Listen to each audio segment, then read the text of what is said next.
Welcome back to Hey, that's the wrong way to hold a gun. I'm just kidding. We're back in Condemned Criminal Origins with the Rocket Rabbit Commentaries crew, getting our reading done in reading this dark and obscure environment on our path to reuniting with our liaison, Rosa.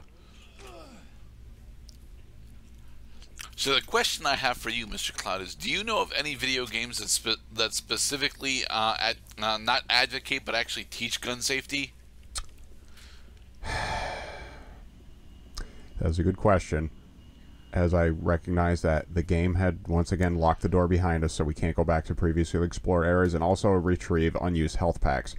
I cannot think of a single game that uses guns, either in the third-person or first-person perspective, that teaches you to, like, rule number 1, take the safety off. Rule number 2, know how to load a clip.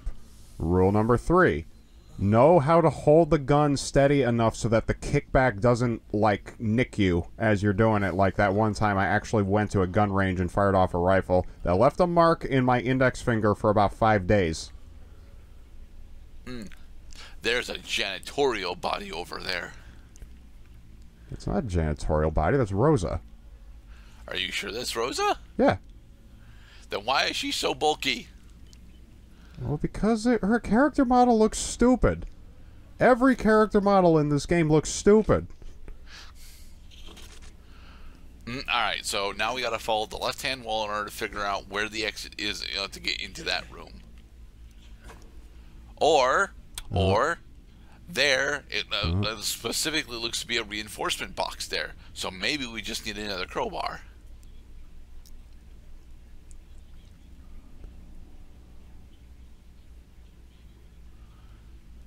Do we need just another crowbar, Mr. Cloud? Well, we found...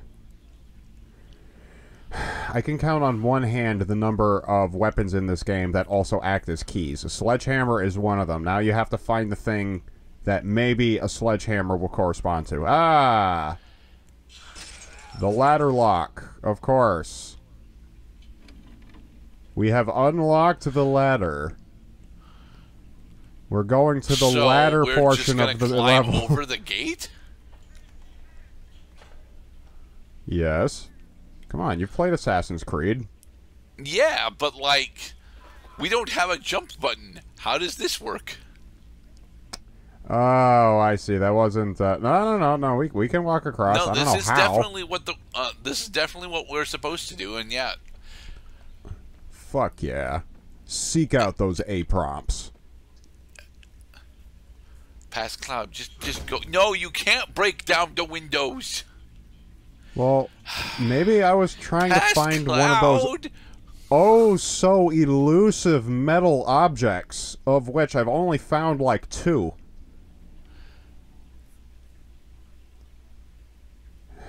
But if you were actually going to be looking for the metal objects, you would have your detection device out. But your detection device specifically is locked onto Rosa at the moment. No. Hang. Well, you just raised an interesting point. While I furrow my eyebrows, wondering, my God, that's why there are so few metal objects in the game. Is because you can't use detection tools in order to find the metal objects. You have to spot them with your eyes. But you're allowed to use the detection tools in order to find the birds. Yeah, the birds make a stink, but the metal objects are clean and scentless, with the inability to decay like animated matter and flesh.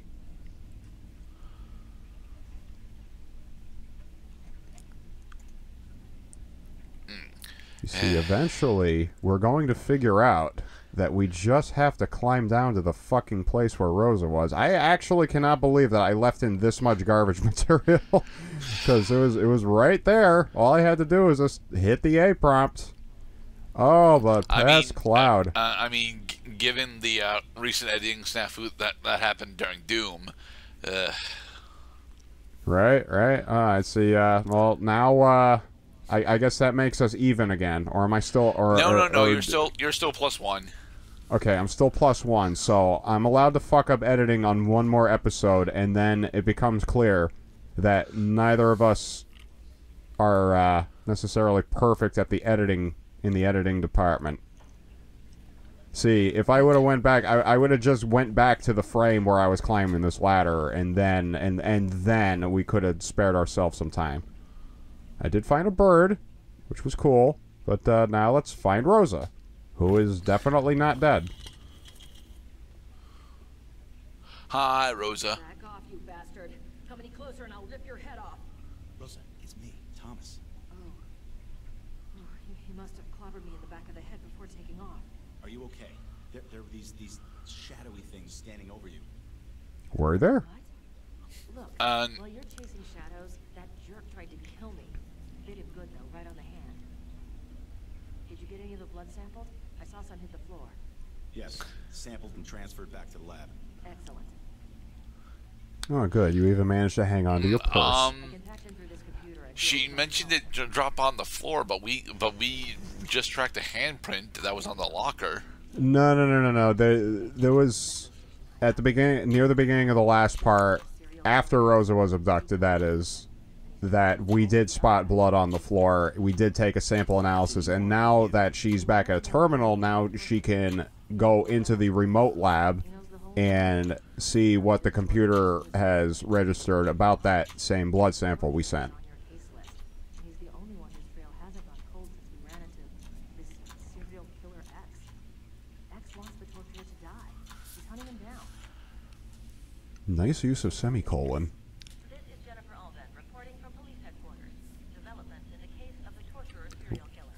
A retired gym teacher. So now we're getting our news directly from the police department. Well, indirectly from the police department. Carl Anderson, who reported fantasies that matched the torturer's methods exactly.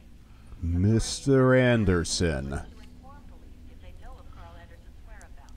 Do not approach the suspect, as he should be considered armed and dangerous. But he's a troubled teen, so he's not. So he shouldn't be armed, although he'll still be dangerous. No, he's not a teenager. He's a teacher. Ah. On this latest development, this is Jennifer Alden reporting for News Channel. It's one thing that we haven't quite worked around. I mean, teenagers, they can flip your burgers. They can print out and rip off tickets so you can go to the movies, but they can't teach your children's class. Hopefully this key will get us where we need to go.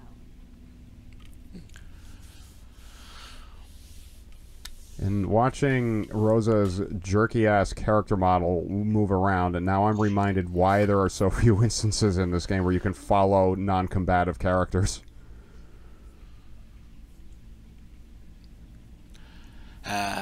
Back in the PS1 days. Right? The early days of 3D. PlayStation 1 escort quests were absolutely terrible. Yes, they were.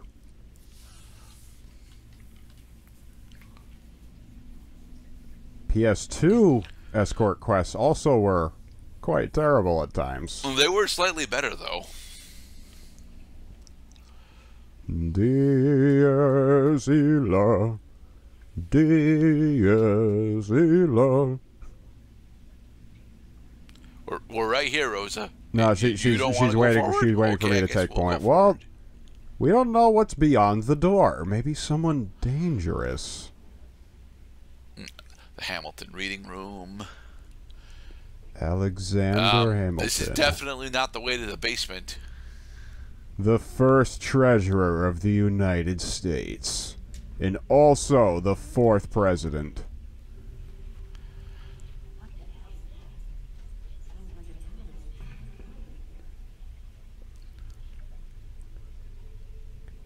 Rosie, you don't like this spooky, scary, jumpy, noisy game we've been playing.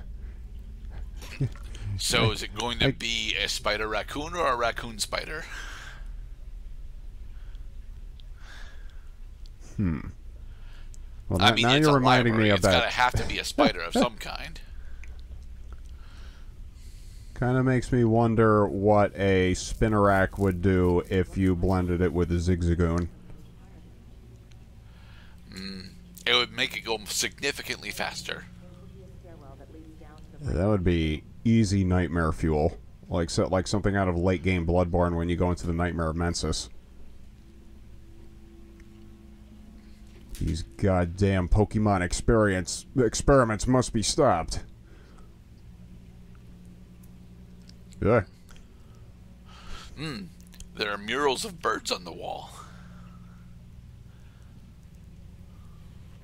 Oh, I saw the shifty dude. He was very shifty and very sneaky.